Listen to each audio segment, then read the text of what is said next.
tomam o poder do Brasil, mergulhando o país numa nova fase de sua história. Durante 21 anos, o Brasil viveu sob regime de governo militar, o que marcou profundamente a nação, o povo e suas instituições.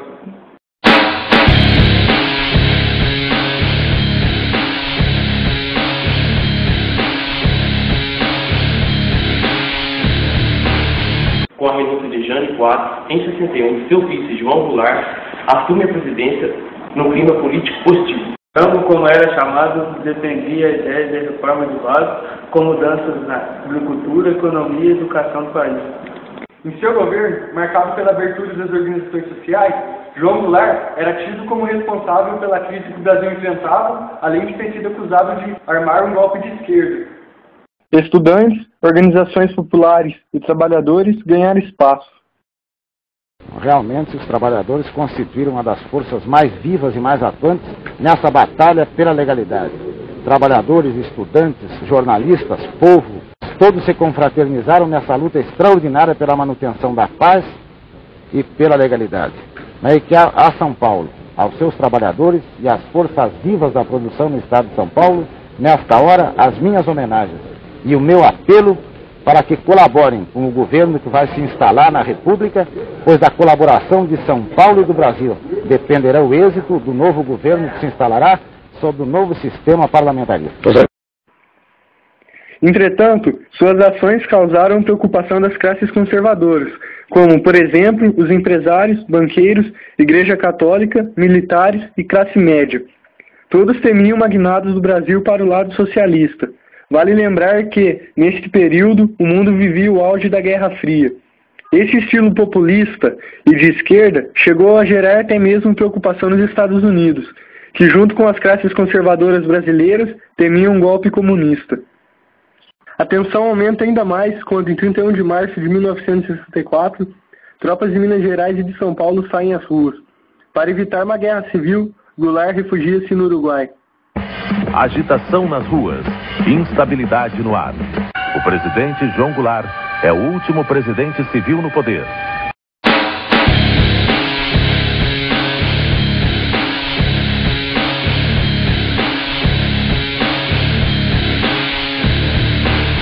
O primeiro presidente militar foi Castelo Branco, eleito em 15 de abril de 1964.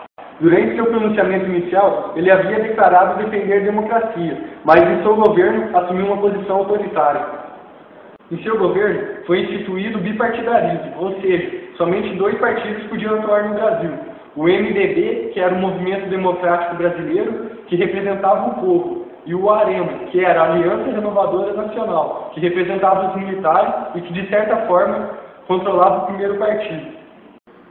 O governo militar impõe em janeiro de 67 uma nova constituição para o país, que confirmava o regime militar e sua forma de atuação. Em 67, assume a presidência o general Arthur da Costa e Silva, que teve seu governo marcado por protestos e manifestações sociais. A oposição ao governo cresce e a guerrilha urbana começa a se organizar. Em 69, Costa e Silva adoece e é substituído por uma junta militar formada pelos ministros Aurélio de Lira Tavares, do Exército, Augusto Rademacher, da Marinha e Márcio de Souza e Melo, da Aeronáutica.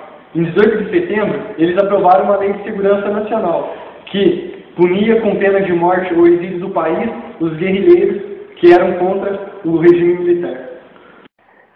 Nesse mesmo ano, a junta militar escolhe o novo presidente. O general Emílio Garrastos Médici é considerado o mais duro e repressivo presidente do período, conhecido como Anos de Chumbo.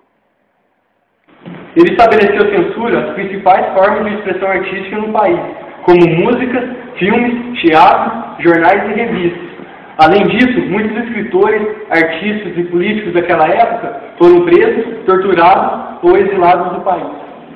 Ganha força no campo, a guerrilha do Araguaia, mas logo é reprimida violentamente pela força militar. Em 74, assume a presidência o general Ernesto Geisel, que inicia o processo rumo à democracia. Em seu governo houve uma abertura política lenta, gradual e segura, e a oposição começa a ganhar espaço. Em 74, o MDB conquista a maioria dos votos e ganha as prefeituras das grandes cidades. Mas foi com a vitória do MDB nas eleições de 78 que começou a acelerar o processo de redemocratização no Brasil. Em 79, o então presidente João Batista Figueiredo decreta a Lei da Anistia, que concedia o direito de retorno dos exilados condenados por crimes políticos. Nesse mesmo ano, é aprovada a lei que restabelece o pluripartidarismo. A Aliança Renovadora Nacional passa a se chamar de PDS, enquanto o MDB passa a ser PMDB. Surgem também o PT, Partido dos Trabalhadores, e o PDT, Partido Democrático Trabalhista.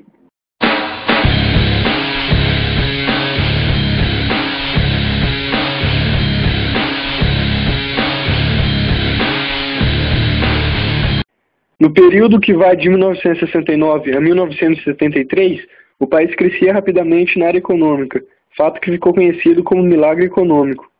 Com investimentos internos e empréstimos exterior, o país avançou e estruturou uma base de infraestrutura, o que gerou milhões de empregos no país.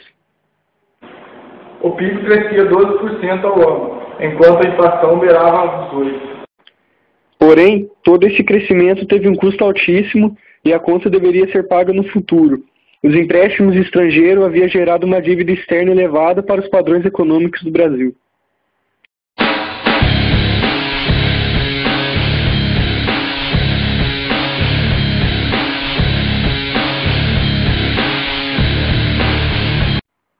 Nos últimos anos de governo militar, o Brasil apresenta vários problemas. A inflação é alta e a recessão também. Enquanto isso, a oposição cresce e surgem novos partidos e os sindicatos se fortalecem. Em 84, várias personalidades da época, como artistas, jogadores de futebol e políticos de oposição, assim como milhões de brasileiros, participam do movimento Diretas Já. O movimento era favorável à aprovação da emenda Dante de Oliveira, que garantia eleições diretas para presidente daquele ano. Mas a emenda não foi aprovada pela Câmara dos Deputados. Em 15 de janeiro de 85, o Colégio Eleitoral escolhe o deputado Tancredo Neves como novo presidente do Brasil. Era o fim do regime militar. Porém, Neves adoece e falece antes de assumir o cargo. Assume então José Sarney, seu vice.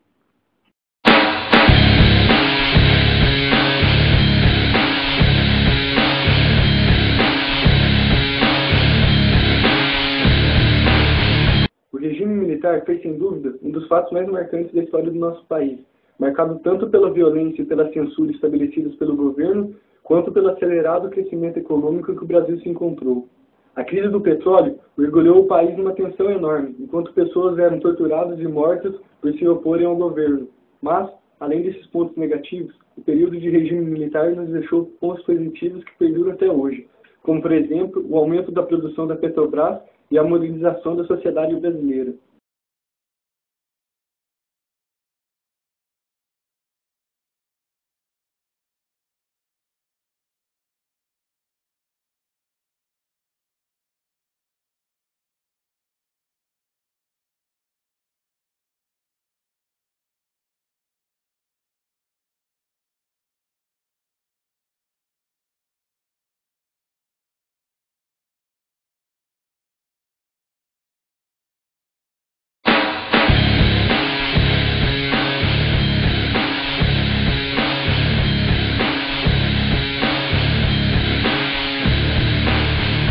Ele também, né? Nossa senhora, eu engasguei.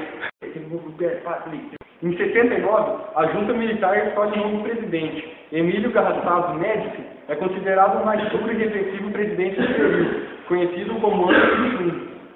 Ah, o Júlio! Nossa! Em seu governo houve uma abertura política lenta, gradual e segura. O nariz do Júlio vai aparecer, né? Mas foi na vida.